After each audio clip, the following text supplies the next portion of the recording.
সাম্প্রতিক সময়ে বিএনপির একটা ইমেজকে যত ক্ষতিগ্রস্ত করা যায় সেরকম একটা মানে ডেলিভারেট এফোর্ট আমরা দেখতে পাচ্ছি যে কোনো কোনো জায়গা থেকে করা হচ্ছে। যেমন আমি উদাহরণ হিসেবে বলতে পারি যে একসময় বিএনপির অত্যন্ত ঘনিষ্ঠ একজন মানুষ ছিলেন আমার দেশ পত্রিকার মাহমুদুর রহমান। আজকাল দেখা যাচ্ছে যে মাহমুদুর রহমানের আমার দেশ একদম আদা জল খেয়ে মাঠে নেমেছে যে কি করে বিএনপি কে একদম মানে 12টা বাজিয়ে দেওয়া যায়। এবং পান থেকে চুন খসলে দেখবেন তারা বিএনপির বিরুদ্ধে বড় বড় করে ফটো কাট করতেছে। বিএনপির বিরুদ্ধে তারা যত ধরনের নেতিবাচক সংবাদ আছে সেটা অতি উৎসাহের সাথে আমার দেশ ছাপাচ্ছে। তো এই যে মাহমুদুর রহমান যিনি একসময় বিএনপিরই একজন মানুষ ছিলেন এবং বিএনপি কে দিয়েই তিনি তার যত খ্যাতি যশ অর্জন করেছেন, তো সেই ব্যক্তিটি এখন দেখা যাচ্ছে যে বিএনপি কে ক্ষতিগ্রস্ত করার জন্য সবচেয়ে বেশি মুখ্য ভূমিকা রেখে চলেছেন। তো এরকম অনেক মাহমুদুর রহমান কিন্তু আমরা দেখতে পাচ্ছি যাদেরকে এখন আমরা বলছি যে বিএনপির ভেতরে থাকা গুপ্ত জামাত। এই গুপ্ত শব্দটা কিন্তু ইদানিং আমরা বেশ শুনতে পাচ্ছি যে ও তো গুপ্ত ছিল। এবং এই ডাকসু নির্বাচনেও কিন্তু আমরা একই অবস্থা দেখলাম যে গুপ্ত জামায়াত এবং এই গুপ্তদের কূটকৌশলের কাছে দেখা যাচ্ছে বিএনপি পরাস্ত হয়েছে। এবং তারা ওই স্বপ্নও দেখছে যে যেভাবে ডাকসুতে বিএনপি কে পরাস্ত করা গিয়েছে, বিএনপি বলতে আপনার ওই ছাত্র দলকে পরাস্ত করা গিয়েছে, ঠিক একইভাবে জাতীয় নির্বাচনেও হয়তো এই গুপ্ত জামায়াত তারা ভূমিকা রেখে একদম নির্বাচনটাতেই বিএনপি কে নাস্তানুবুদ করে দেবে, এরকম দিবা স্বপ্নও কিন্তু কেউ কেউ দেখছে। তো আমার প্রশ্ন হচ্ছে যে বিএনপি একটা এত বড় রাজনৈতিক দল, তারা কি তাহলে মানে শিশুতোষ নাকি? তারা কি বুঝতে পারছে না যে এখানে তারা যে রাজনৈতিক ভাবে মার খাচ্ছে এদের কূটকৌশলের কাছে, বা এরা যে এরকম এই গুপ্ত রাজনীতি করে বিএনপির যে একটা ইমেজ সংকটে বিএনপি কে ফেলে দিচ্ছে? তো বিএনপির কি এই আত্ম উপলব্ধি হচ্ছে না যে এই যে তাদেরকে যে নানাভাবে টেম্পো স্ট্যান্ডের চাঁদাবাজ বা নানাভাবে তাদেরকে যে ক্রিটিক করে তাদের যে একটা ইমেজ সামাজিক ভাবে যে নষ্ট করে দিয়ে আগামী নির্বাচনটা ফলাফলটা ঘুরিয়ে দেওয়ার জন্য যে একটা পক্ষ চেষ্টা করছে, তো এই বিষয়ে কি আপনি মনে করেন যে বিএনপি যথেষ্ট সচেতন? হ্যাঁ, ধন্যবাদ নাজমুস সাকিব। আপনি প্রশ্নটি শুরু করেছিলেন ধরেন মাহমুদুর রহমান সাহেবের কথা বলে। তারপর যারা যারা বিএনপির উপরে নির্ভর করে একটা সময় বিএনপির উপর ভর করে অবস্থানটা তৈরি করেছে, ধরেন রাজনৈতিক ব্যক্তিগত অবস্থান। ধরেন বাংলাদেশে মাহমুদুর রহমান সাহেবের মতন মেধাবী বিজ্ঞ হাজার হাজার লোক আছে, কিন্তু তারা সুযোগও পায় নাই, তারা ক্ষমতার কাছাকাছিও যেতে পারে নাই এবং তারা নিজেদেরকে প্রস্ফুটিত করতে পারে নাই, ফলে তারা হয়তো তৈরিও হয় নাই। কিন্তু আজকে মাহমুদুর রহমান সাহেব তো বিএনপির উপরে ভর করে একটা জায়গায় আসতে পেরেছেন। জায়গা আসার পরে উনার ব্যক্তি স্বকীয় একটা অবস্থান তৈরি হয়েছে। এবং সেই স্বকীয় অবস্থান থেকে একটা পত্রিকা এবং পাশাপাশি বিএনপির যে বড় সেন্টিমেন্টটা ছিল বিশাল ব্যাপক লোকদের উপরে দাঁড়িয়ে একটা নামটা তৈরি করার পরক্ষণে উনি তার নিজস্ব থট, নিজস্ব ইডিওলজি গুলো স্টাবলিশ করার চেষ্টা করছেন। এটা ভালো দিক একদিকে, যে হ্যাঁ ঠিক আছে, এটা ভালো দিক তার।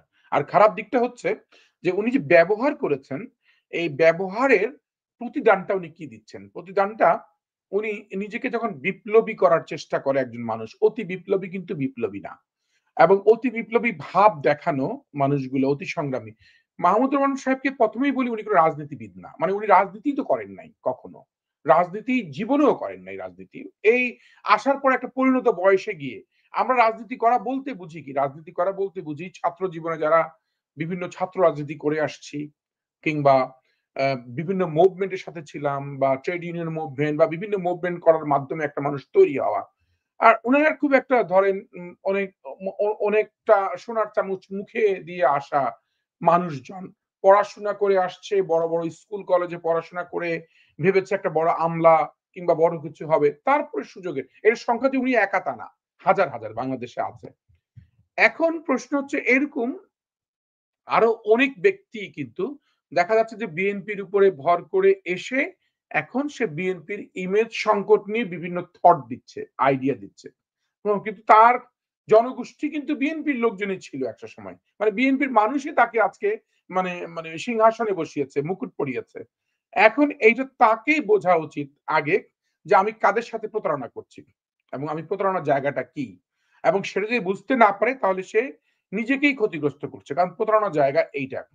দ্বিতীয় বিষয় হচ্ছে এই লোকগুলোর আবার সমস্যা হচ্ছে এই লোকগুলা এমনটা আইডেন্টিটি ক্রাইসিসে ভোগে এবং এই লোকগুলা ব্র্যান্ডিং ক্রাইসিসে ভোগে, সবসময় ব্র্যান্ডিং এর সংখ্যায় থাকে এবং পাশাপাশি প্রায়োরিটি নিয়ে চিন্তা করে। তিনটা বিষয় দেখবেন, মনে রাখবেন। প্রায়োরিটি নিয়ে চিন্তা করে, প্রায়োরিটি বলতে বোঝা যায় ধরেন বিএনপির অনেক নেতাকে সে ফোনে পাচ্ছে না, কিংবা আমি এটা বাস্তবতার অভিজ্ঞতা থেকে বলছি, ফোনে পাচ্ছে না বা ফোন দিয়ে ধরছে না বা সে ফোন রিটার্নও পাচ্ছে না, করতে করতে সে বিরক্ত হয়ে তখন ওই সে যে তার এই বিরক্তি কষ্টটা এমন ভাবে নিয়ে আসার চেষ্টা করছে, তখন বিএনপি বিরুদ্ধে সে কথা বলার চেষ্টা করছে যে না এ আমাকে ফোন দিচ্ছে না। এমন এমন ব্যক্তিও আছে যে আমি দেখেছি, মানে আমার সামনেই ফোন দিচ্ছে, একবার দুইবার 10 বার 20 বার ফোন দিয়ে পাওয়ার পরে 10 মিনিট কথা বলার পরে আবার সে ইউটিউবে এসে বিভিন্ন জায়গায় বলে তার সাথে আমার কথা হয়েছে, তাকে আমি এই পরামর্শ দিয়েছি এবং তাদেরকে আরো শিখতে হবে। যে লোকটি ফোন তার 100 ফোন 20টা ফোন রিগ্রেট করবো ধরে সে লোক বিপদে, আল্লাহ এ কি করলো সে, সে আমার ব্যাপারে বলছে বলে সে কিন্তু তার ক্রেডিট নিয়ে সে চলে যাচ্ছে। এই এই এই উদাহরণ আমি আপনাকে অনেক দিতে পারবো, কিন্তু আমার নিজের কাছে আমি আমার লজ্জা হয় যে এই যে এই কাজগুলো করছে সে কি নিজেকে সে মানুষের সাথে প্রতারণা করছে, এটাও কিন্তু এক ধরনের প্রতারণা। যেমন মানুষের উপর ডিপেন্ড করছে, আবার মানুষের উপর মানুষ তো ভাবছে আরে বাবা সে তো নিশ্চয়ই কোনো একটা ফ্যাক্টর যে কারণে উপদেষ্টার সাথে কথা হয়, বিএনপির বড় বড় নেতাদের সাথে তার কথা হচ্ছে, যে সময় যেটা লাগে আর কি, যে সময় যারা খুব পাওয়ার থাকে তাদের ব্যাপারটা উদাহরণ দিয়ে দিয়ে বলে। পক্ষান্তরের মানুষ তো জানেই না যে যে লোকটির সাথে কথা বলেছে সেই লোকটিকে সে 100 বার ফোন দিয়েছে এবং ওই লোকটি বিরক্ত হয়ে পরে ফোন ধরেছে, পরে বিরক্ত হয়ে কথাও বলেছে এবং কথা বলে সেই কথার সারাংশটা সে অন্যভাবে প্রেজেন্ট করেছে মানুষের কাছে এবং বুঝিয়েছে যে সেই তাকে ওই লোকগুলোকে তৈরি করার চেষ্টা করছে। এই হচ্ছে পরিস্থিতি। এখন আমি এগুলা ব্যাখ্যা দিতে গেলে আপনার মূল প্রশ্নে আমি আসতে পারবো না।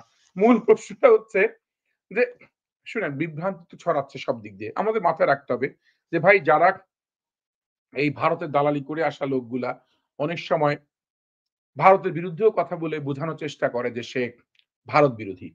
হুম, ভারতের দালালি হ্যাঁ, করে মানে আপনি বিভিন্ন। দেখেন যে একসময় ওই ভারতের টাটা গ্রুপকে বাংলাদেশে আনার জন্য কি চেষ্টা যে সে করেছে, টকশোতে দেখেছেন ভারতের টাটার পক্ষে কিভাবে সে কথা বলেছে, সেই টকশোর ফুটেজও আমরা দেখেছি।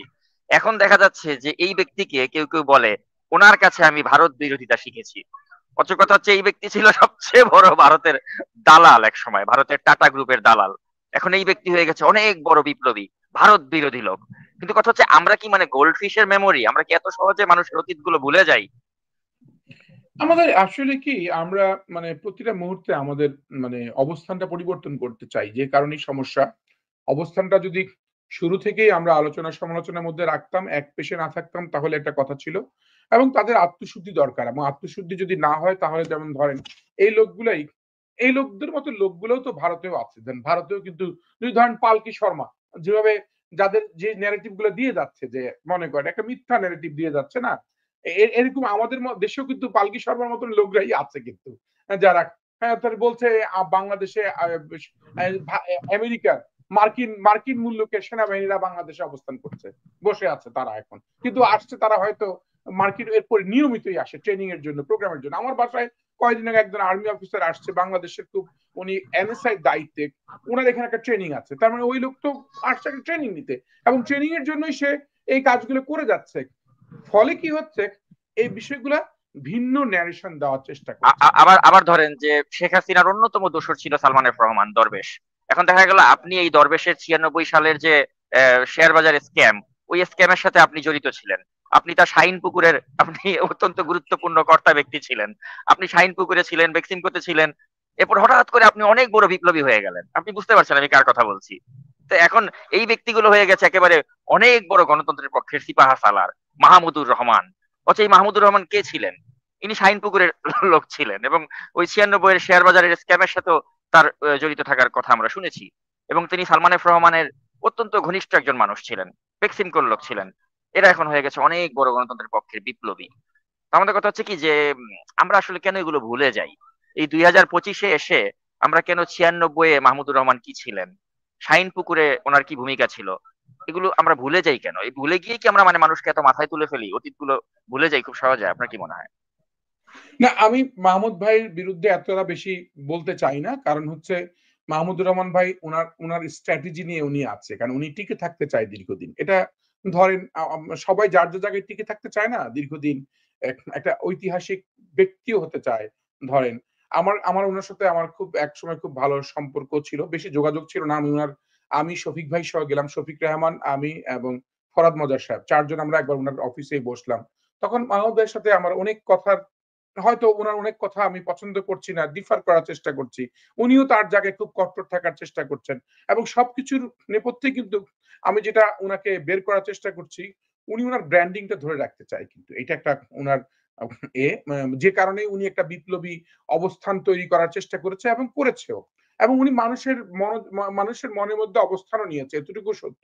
কিন্তু পরবর্তীতে উনি যেটা করেছে যে একটা একটা মানে আপনি শুনেন, আপনার যদি মূল এজেন্ডাটা থাকে যে আপনি মানুষকে একটা জায়গায় ধাবিত করে নিয়ে যাবেন, তারপরেই আপনি আপনার মতামতগুলা দেন। আপনি যদি নেওয়ার আগেই আপনি যদি একটা বিভেদ বৈষম্য তৈরি করেন, সেখানে আপনার এটা টিকে থাকবে না ব্র্যান্ডিং গুলো। এবং একরোখা মানসিকতা। আপনি যদি শুনেন, আপনি ধরেন আপনার সাথে আমি আজকে কথা বলছি না, আপনি অনেক কথা বলবেন, আমি আমি ডিফার করতেই পারি। আমি ডিফার করে আপনার এর না এটা বা এটা হচ্ছে না। আবার আপনি আমার কথা কিন্তু ডিফার করতেই পারেন। ফলে আপনি যদি এই ডিফার করতে গিয়ে আপনি কট্টর হয়ে যান, উত্তেজিত হয়ে যান, কিংবা আপনি ভাবেন না আমি যেটা বলছি সেটাই রাইট, তাহলে বুঝতে হবে আপনার মধ্যে রেসিস্ট আচরণ আছে, রেসিজম আছে। আপনার এই রেসিজম আচরণটাই আপনাকে সবচেয়ে বেশি ক্ষতি করবে। এবং মাহমুদ ভাইয়ের কাছে আমার রিকোয়েস্ট থাকবে, যেহেতু আজকে আলোচনাটা মাহমুদ ভাই না কেন জানি উনার নামটা চলে আসলো। তারপরে আমি বলি উনার কাছে আমার রিকোয়েস্ট থাকবে যে উনার এই আচরণগত দিকটা যদি পরিবর্তন করতে পারতো, উনি কিন্তু শুনেন দল উনাকে ফোন দিল কি দিল না, কথা বললো কি বললো না, উনার কথা শুনলো, এটা ভাবাই উচিত ছিল না।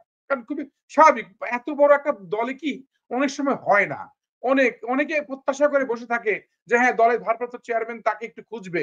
দেখা যাচ্ছে ভারপ্রাপ্ত চেয়ারম্যান ওই সময় ২০০ ফোন কলে আছে, কিংবা ২০টা ট্রেনিং প্রোগ্রাম করছে, কিংবা সেমিনার করছে। ফলে একটা একটা ক্ষুব্ধ মানসিকতা তৈরি হয়ে পুরো জাতিটাকে ক্ষুব্ধের দিকে নিয়ে যায়।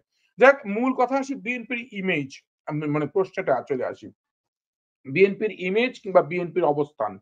বিএনপির অবস্থান বাংলাদেশে ধরে নিলাম যে এখন মানুষের একটা বিশ্বাসের জায়গা রয়েছে কি বিএনপি হয়তো ক্ষমতায় চলে আসবে। যখন কোনো ব্যক্তিরা মানুষ সংঘবদ্ধভাবে কোনো একটা বিশ্বাস করার চেষ্টা করে এবং বিশ্বাসটা করতে, করতে যখন বাস্তবায়নের পথে যায় এবং পথে যাওয়ার পথে অনেক লোক সংযুক্ত হয় এর সাথে। এই সংযুক্ত হয়ে যায় এবং সেই সাথে আবার কিছু, কিছু লোক তাদের বিরুদ্ধে তৈরি হয়। শত্রু বাড়ে। অনেক শত্রু বাড়ে এই জায়গাগুলোকে আক্রমণ করার চেষ্টা করে। ঠিক এই ফ্রেমওয়ার্কটা বোঝার চেষ্টা করতে হবে বিএনপিকে। বিএনপি যদি এই ফ্রেমওয়ার্কটা না বুঝে যে মানুষের বিশ্বাসের জায়গাটা ধারাবাহিকভাবে ধরে রাখতে হবে। যতক্ষণ পর্যন্ত বিশ্বাসের জায়গাটা ধরে রাখতে না পারবো, সে জায়গায় কিন্তু কুঠারাঘাত করবে শত্রুপক্ষ।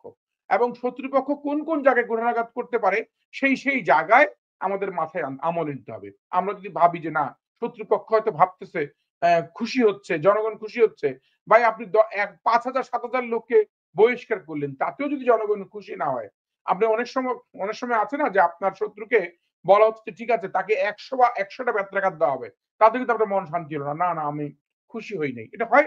অনেক সময় হয় না? না ও এত অপরাধ করেছে, আপনি তাকে ১০০টা বেত্রাঘাত করেছেন, আমি খুশি হই নাই। তাহলে ভাই কি খুশি হন জনগণ? সেইটা রিড করতে হবে।